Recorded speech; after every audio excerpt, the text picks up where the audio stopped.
IPSO, Committee, or PCC, is the name of the organisation that regulates the publishing sector. Its job is to ensure the readers are not victims of harmful or false stories. This is illegal. However, in the past, this has not always been done effectively. This used to be a powerhouse of tabloid journalism. But this place, once the News of the World's newsroom, was where the seeds of a scandal were sown. It ended the newspaper careers of the industry's golden couple. This trial revealed they were a couple. We can take this out. It led to dawn raids, the arrests of journalists, the editors questioned in Parliament. If a rogue reporter decides to behave in that fashion, I'm not sure that there's an awful lot more I could have done. Even the boss was caught up in it. I would just like to say one sentence. This is the most humble day of my life. Thank you.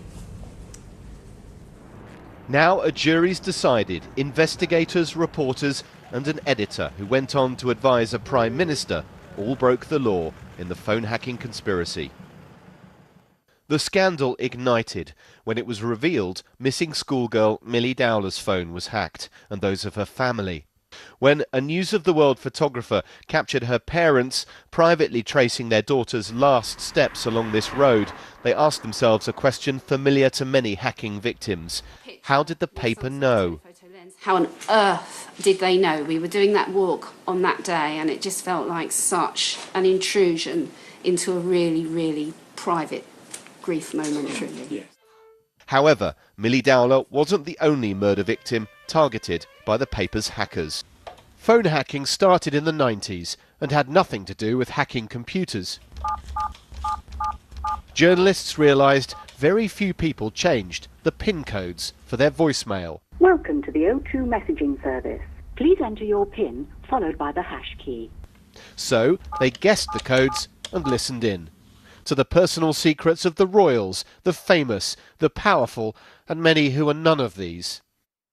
In 2006, police raided this office in South London, and inside they found a massive haul of evidence indicating phone hacking on an industrial scale, because this is the former office of Glenn Mulcair. He was very organised. He set out his strategy on whiteboards. At the height of the conspiracy, hundreds of hacking calls a month were being made from this office or News of the World phones. Sometimes Mulcair taught the reporters how to do it. Hello? Good afternoon, is it? Yeah. Hello, it's Glenn.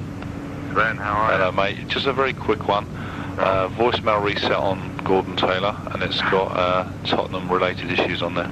Great stuff. Is the same number? Same number. Do not delete anything.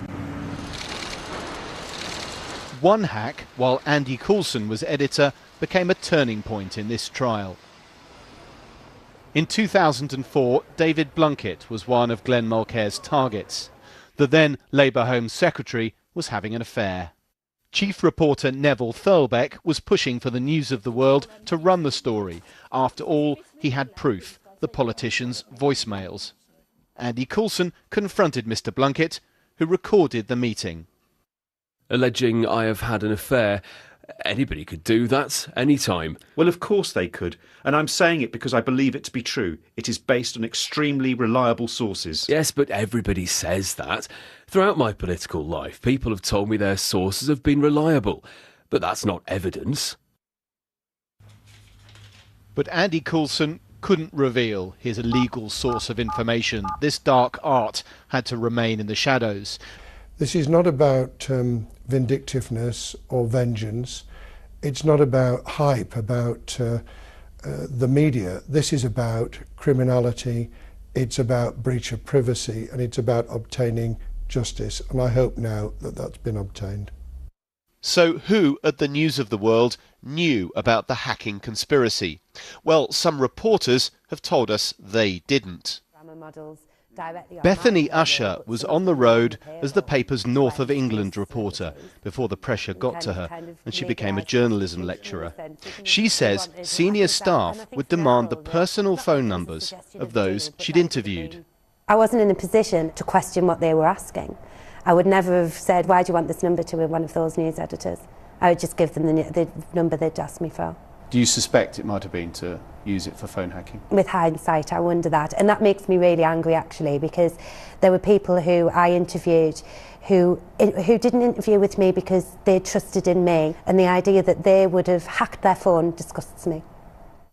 The trial was always about who knew what. And now we know how deep the roots of illegal journalism went at the News of the World.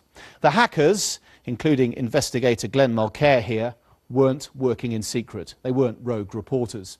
The paper's middle managers, the desk editors, knew it was going on, as did Andy Coulson, even while editor of the paper. But the juries concluded the conspiracy was hidden from Rebecca Brooks, who was on holiday at the time when Millie Dowler's phone was hacked. Their former headquarters, known as Fortress Wapping, is currently being knocked down following a move in 2011. News International's changed its name, but even after this trial, News UK, as it's now known, still faces a corporate investigation into what went on behind these walls. Newspapers have a responsibility. By being neglectful, they could create a moral panic. There are lots of arguments for or against regulation. Can people truly know what is true or false without it? Should newspapers be able to say whatever they want, regardless of if it is true or not? Should they print private secrets? You decide.